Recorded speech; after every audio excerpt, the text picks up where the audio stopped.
Hi there. I'm Terces and I'd like to welcome you to the Unreasonably Grateful podcast, Living in Grace by Choice. And every week I say some version of welcome. I'm so grateful you're here. Whether this is your first opportunity to listen in, or whether you've been with me for over 200 episodes, wherever you are in this journey, thank you for sharing your journey with me, and thank you for being a part of my journey. I know that doing something together oftentimes gives us a little bit more power in that process. So I am so grateful that we're together. When I first started this podcast, it was the beginning of COVID, and it was really an opportunity to stay connected to people. And in my own healing journey from 20 years of living an addictive lifestyle, um, healing from teenage sexual abuse, and then living in an eating disorder, I just knew that I had learned so much from other people sharing their story with me.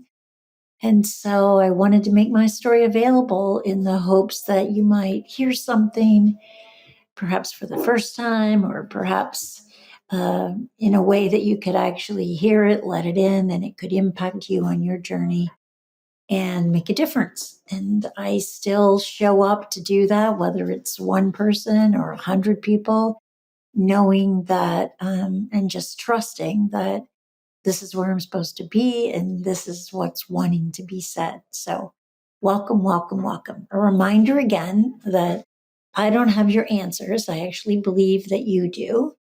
And as we kind of crack open those sort of broken parts and pieces of ourselves, the answer to those questions will arise, and hopefully it takes you a little further down your path and you discover more of who you are and why you're here. And I think we're all here to share our gifts and skills and talents in a way to make a difference for ourselves as well as for others. And I hope that, this gives you a little bit of a encouragement or inspiration or a little nudge to move one more step forward. I do on Tuesdays have, you can sign up for an opportunity to sit with me one on one. I simply listen, really, and then I reflect back to you what I see and what I hear. And historically, what I've learned is what I see and what I hear is a bigger, bolder, more powerful, more beautiful vision of yourself. Because most of us have some diminished view of who we are.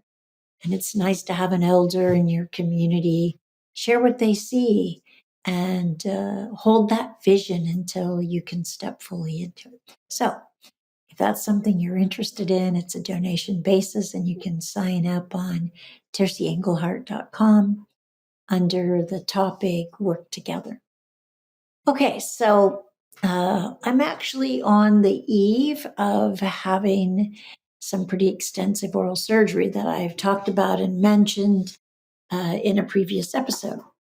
And I've had this subperiosteal implant for over 35 years. It was a big part of my early recovery, and it's failing now, and I'm dealing with infection, and the oral surgeon here is going to remove it early tomorrow morning. Now, I've had lots of fears around this. I haven't had many medical surgeries or operations in my life, just general anesthesia, all of that. But when I have had, I've never had a lot of concern or fear or worry around it. I was talking to somebody else on the farm today, and she was saying, do you think you have that because you're older and you're like further along on the continuum of life? Maybe the thinner the veil, closer to the other side. And the idea that perhaps you might not come back is more present. And I said, yes. I last night in my kind of sleep awake, I actually saw myself talking to the anesthesiologist and just looking him in the eyes and having him promise, you're going to bring me back. And so there is some fear around that, which isn't the only reason, but one of the reasons why the title of this particular episode is Fear and Trust. And as I look at fear from where I am today, I can see that while fear is oftentimes, unless of course you're in the midst of danger right this moment, fear's oftentimes out in the future, living in some expectation of some undesired or unwanted outcome. And we're afraid something will happen when. And I've certainly been dealing with that. And when I went for my pre op appointment, I remember looking at the surgeon and saying, "What's most important to me is that I trust you." And he stopped whatever he was doing and really paid attention, like looked directly at me and agreed.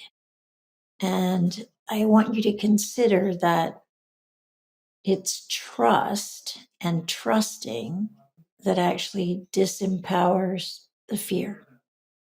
That fear, while it lives in some undesirable outcome out there somewhere, once again, unless you're in the midst of danger right in this moment, trusting the process, trusting who you're putting your life in the hands of, trusting that you're being guided or led and making the best decision for your life based on what you know and your intuition.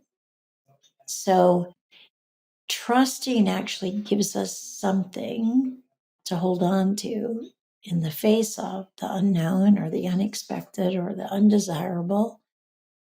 Ultimately, I do believe that we're trusting God, that we're trusting, you maybe call it a higher power, the divine will. We're trusting for the best. We're trusting that our life is aligned with the will of God. Um, that powerful place where we're being led to step into. And while the outcome may be different than the outcome that we're hoping for, we will be given what we need to navigate it. And so while I don't know the outcome of this surgery tomorrow, I trust that it will be for the best.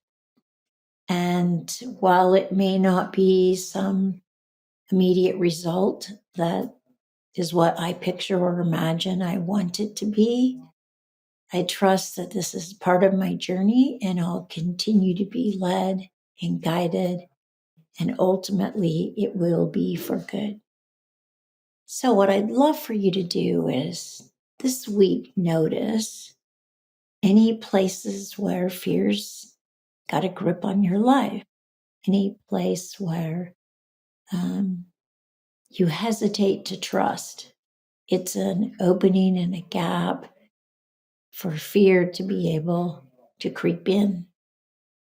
And see if you can't, in that place in your life where you are being fearful, see if you can't look at how you could trust the process, trust the person, trust yourself, trust your guidance, trust God, and start putting your attention, the most valuable thing you have, your worship power, on trusting, and notice if the fear doesn't disappear or subside.